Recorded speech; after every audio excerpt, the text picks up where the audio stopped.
Russian എണ്ണ വാങ്ങുന്ന കാര്യത്തിൽ ആദ്യം പറഞ്ഞു റഷ്യ എണ്ണ വാങ്ങുന്നില്ല എന്ന് തീരുമാനിച്ചു, ഇന്ത്യ തീരുമാനിച്ചു എന്ന് പറഞ്ഞു. അവസാനം നിലവിലുള്ളത് തുടരുന്ന രീതിയിലും പുതിയത് കൂടുതൽ വാങ്ങുന്നില്ല എന്നുള്ളതിലേക്ക് റൂബിയോ പറയുന്നു. ഞാൻ ഇവിടെ കാര്യം പറയട്ടെ, ഈ കള്ളക്കച്ചവടം നടക്കുമ്പോൾ സത്യം പറയാൻ പറ്റുമോ? പറ്റില്ലല്ലോ.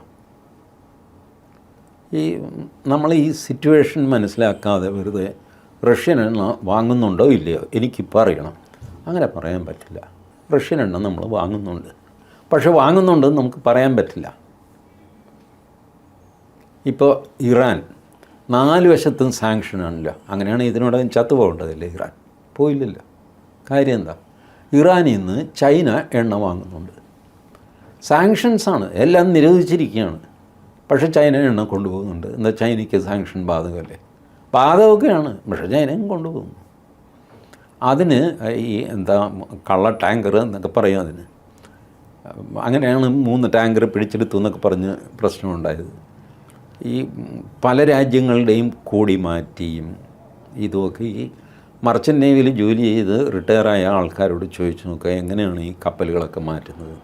നടുക്കടലിൽ വെച്ചിട്ട് ഇന്ത്യയുടെ എന്ന് പറഞ്ഞുകൊണ്ട് വന്നിരുന്ന ഒരു കപ്പൽ പെട്ടെന്ന് റഷ്യയുടെ ആയിട്ട് മാറും, കൊടി മാറും, സംഗതികൾ മാറും, ഡെസ്റ്റിനേഷൻ മാറും.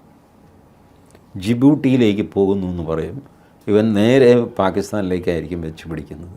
ഇങ്ങനെയൊക്കെ ചെയ്യും. ഇങ്ങനെ സംശുദ്ധ കള്ളത്തരം നടപാടുന്ന ഒരു ഏരിയയാണ് എണ്ണ കച്ചവടം. അത് സാങ്ഷൻസ് കൊണ്ടാണ്, അല്ലെങ്കിൽ ഇത് നിരയോ നടന്നു പോകും. അപ്പോൾ സാങ്ഷൻസ് ഉള്ള രാജ്യം, അത് പ്രഖ്യാപിച്ച രാജ്യത്തെ ഒഫൻഡ് ചെയ്യാതെ നമ്മുടെ കാര്യം കാണുക. അമേരിക്കയുമായിട്ട് ഒരു വഴക്ക് നമുക്ക് മുതലാകുമോ എന്ന് ആദ്യം ചിന്തിക്കുക. മുതലാവില്ലല്ലോ, ഇല്ല, അത് സത്യമാണ്. അപ്പോൾ പിന്നെ എന്താ ചെയ്യുക? ആ രാജ്യത്തെ പറ്റിക്കുക. ഈ പറ്റിക്കുമ്പോൾ നമ്മൾ പറ്റിക്കുന്നുണ്ട് എന്ന് അമേരിക്കയ്ക്കും അറിയാം. പക്ഷേ എന്നാലും അറിഞ്ഞുകൊണ്ട് എന്നെ വെല്ലുവിളിക്കുന്നില്ലല്ലോ. എൻ്റെ പുറകിൽ കൂടെയല്ലേ പോകുന്നത്. പുറകിൽ കൂടെ മാർക്കോ റൂബിയോ തന്നെ ട്രംപിനോട് പറയും, ചേട്ടാ പുറകിൽ കൂടെ അവൻ കപ്പലിലെ എണ്ണ കൊണ്ടുപോയിക്കൊണ്ടിരിക്കുക, മുമ്പിലിരുന്ന് അവൻ എണ്ണ വാങ്ങുന്നില്ല എന്നും പറയുന്നു.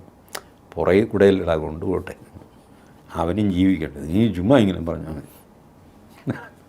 ഇങ്ങനെയാണ് ഇത് നടക്കുന്നത്. ഇങ്ങനെയാണ് നടക്കുന്നതെന്ന് ആർക്കെങ്കിലും ഒഫീഷ്യലി പറയാൻ പറ്റുമോ? ജയശങ്കറിന് പറയാൻ പറ്റുമോ? ഇല്ല. പീയൂഷ് ഗോയലിന് പറയാൻ പറ്റുമോ? ഇല്ല. മോദിക്ക് പറയാൻ പറ്റുമോ? ഇല്ല. ഈ വാങ്ങുന്ന കമ്പനികൾക്ക് പറയാൻ പറ്റുമോ? ഇല്ല. അവരോട് ചോദിച്ചാൽ അവർ പറയും റഷ്യൻ എണ്ണയോ? അല്ല, അപ്പോൾ ഈ കിടക്കുന്ന കപ്പലിലെ എണ്ണയോ? അത് റഷ്യ അല്ല, അത് വെനിസ്വലയിൽ നിന്ന് കൊണ്ടുവന്നതാണ്. നമുക്കെങ്ങനെ അറിയാം? ബ്രഹ്മാണ്ഡ കപ്പൽ കിടക്കുന്നത് റഷ്യയിൽ നിന്ന് വന്നതാണോ വെനിസ്വലയിൽ നിന്ന് വന്നതാണോ? ആർക്കും. കപ്പലിലെ ജോലിക്കാരെ ചോദിച്ചു നോക്കുക, അവർ പറഞ്ഞു ഞങ്ങൾക്ക് ഇടയ്ക്ക് ഇത് കിട്ടി, അവിടെ പോകണ്ട, നേരെ ഇവിടെ കൊണ്ടുപോയി ഇറക്കുന്നു. ഞങ്ങൾ ഇങ്ങോട്ട് വന്നു. ഇത് ഞാൻ പറയുമ്പോൾ പൊട്ടത്തരമാണ്, അതാണ് ഇതാണ് എന്നൊക്കെ തോന്നും. ഇങ്ങനെയാണ് ഇതൊക്കെ മാനേജ് ചെയ്യുന്നത്. സൂപ്പർ കള്ളത്തരം രാജ്യങ്ങൾ അങ്ങോട്ടും ഇങ്ങോട്ടും കളിക്കുന്നു. അതിൽ നമ്മൾ സത്യസന്ധനാണ് എന്ന് പറഞ്ഞിരുന്നു കഴിഞ്ഞാൽ നമ്മുടെ അണ്ടം കീറിപ്പോകും. അതുകൊണ്ട് നമ്മുടെ ആവശ്യത്തിന് നമ്മൾ കള്ളക്കളിയും കളിക്കുന്നുണ്ട്. ഇന്ന് വരെ ഔദ്യോഗികമായിട്ട് പാകിസ്ഥാനിൽ ന്യൂക്ലിയർ ഇൻസ്റ്റലേഷൻ ഉള്ള സ്ഥലത്ത് നമ്മൾ ആക്രമിച്ചു എന്ന് നമ്മൾ സമ്മതിച്ചിട്ടുണ്ടോ? ഇല്ല. ഓപ്പ് സിന്ദൂർ നടക്കുമ്പോൾ ബ്രീഫിംഗ് ഉണ്ടല്ലോ പട്ടാളക്കാരുടെ, അന്ന് കരസേനാ മേധാവി DGMO അദ്ദേഹത്തോട് അങ്ങോട്ട് ചോദിച്ചു, ഈ നൂർഖാൻ ബേസിൽ നമ്മൾ ആക്രമിക്കുമ്പോൾ അവിടെ ആണവായുധങ്ങൾ ഉണ്ടായിരുന്നു എന്ന് കേൾക്കുന്നത് നേരാണോ? പുള്ളിയുടെ മറുപടി എന്താണെന്ന് എനിക്കിപ്പോഴും ഓർമ്മയുണ്ട്. പുള്ളി തിരിച്ചു ചോദിച്ചു, നൂർഖാൻ ബേസ് എവിടെയാണ്? നമ്മളവിടെയൊന്നും പോയിട്ടില്ലല്ലോ. നൂർഖാൻ ബേസ് ആക്രമിച്ചേ ഇല്ല എന്നാണ് പുള്ളി പറയുന്നത്. എന്നിട്ട് വേണ്ടേ, വാസ്തവത്തിൽ നമ്മളെന്താ നൂർഖാൻ നമ്മൾ ആക്രമിച്ച് പണ്ടാറടക്കി. ആ വിവരം പുറത്ത് പറയുന്നത് ഏകദേശം 2 മാസം കഴിഞ്ഞിട്ടാണ്. മെയ് മാസത്തിൽ ഓപ്പ് സിന്ദൂർ, ജൂൺ ജൂലൈ ഓഗസ്റ്റൊക്കെ ആയപ്പോഴാണ് നൂർഖാനിൽ നമ്മൾ അടിച്ചിരുന്നത്. കാരണം നൂർഖാനിൽ നമ്മൾ അടിച്ചു എന്ന് പാകിസ്ഥാൻ സമ്മതിച്ചു. എന്നെ അടിച്ചു കുഴപ്പത്തിലാക്കി കേട്ടോ, അവരെല്ലാം അലമ്പായി കിടക്കുകയാണ്. അപ്പോഴാണ് ട്രംപിനൊക്കെ അതിൻ്റെ സീരിയസ്നെസ് മനസ്സിലാവുന്നത്. ഇത് നിങ്ങൾ ഈ പറയുന്ന പോലെ 100% സത്യസന്ധമായിട്ട് കാര്യങ്ങൾ പറഞ്ഞൊന്നും ഒരു രാജ്യത്തിനും മുന്നോട്ട് പോകാൻ സാധ്യമല്ല. ഒരുപാട് കളിപ്പേര് അറിയാതെ നടക്കും, ചിലപ്പോൾ പുറകിൽ കൂടെ നടക്കും, അറിഞ്ഞില്ല എന്ന് ഭാവിക്കും. ഇങ്ങനെ പലതും നടക്കും. ഇസ്രായേലിന് നമ്മൾ നിരന്തരം ആയുധം കയറ്റി അയച്ചുകൊണ്ടിരുന്നതല്ലേ. ഈ CIT-കാരനാണ് ചെന്നൈ പോർട്ടിൽ ഇത് ഇസ്രായേലിലേക്കുള്ള ആയുധമാണ്, ഞങ്ങൾ ഈ പെട്ടി കയറ്റില്ല എന്ന് പറയും. കയറ്റണ്ട, ഞങ്ങൾ കയറ്റാന്ന് BMS കയറ്റി. BMS അവിടെ ഇവരെക്കാൾ വലുതാണ്.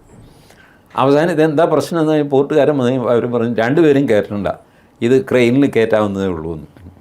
അങ്ങനെ ക്രെയിൻ വെച്ച് കയറ്റി. അങ്ങനെ ഇസ്രായേലിലേക്ക് ആയുധം കയറ്റി അയക്കാൻ പാടില്ല എന്നുള്ള ഇടതുപക്ഷത്തിൻ്റെ സ്ഥിതി.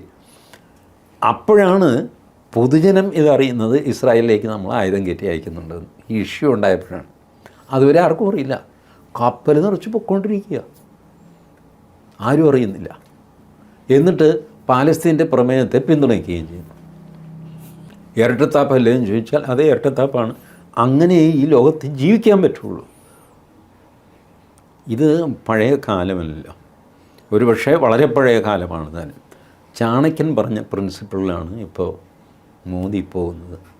അല്ലാതെ ബുദ്ധൻ, മഹാത്മാഗാന്ധി അവരുടെയൊക്കെ ഫോട്ടോ ഒക്കെ വയ്ക്കും, മാലയൊക്കെ ഇട്ട് ചന്ദനത്തിരിയൊക്കെ കൊടുക്കും.